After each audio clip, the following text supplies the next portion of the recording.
আসসালামু আলাইকুম, কেমন আছেন সবাই? চলে এসেছি নেক্সট ভিডিও নিয়ে। আমি আজকে একটু বাইরে গিয়েছিলাম, তো বাইরে গিয়েছিলাম কেনাকাটা করতে। ওখান থেকে ঘুরে আমি একটা কেকের দোকানে যাই। তো ওখান থেকে কেক নিয়ে আমি এখন বাড়ি যাচ্ছি। বাড়ি যেতে যেতে রাস্তা পুরো ফাঁকা, যেহেতু শীতকাল।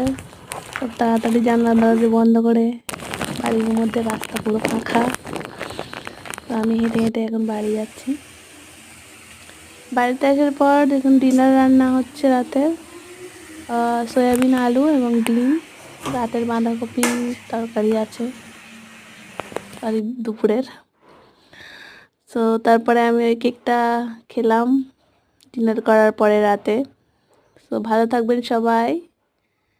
থ্যাংক ইউ লাস্ট পর্যন্ত ভিডিও দেখার জন্য। সাবস্ক্রাইব, লাইক, শেয়ার করবেন। Bye bye.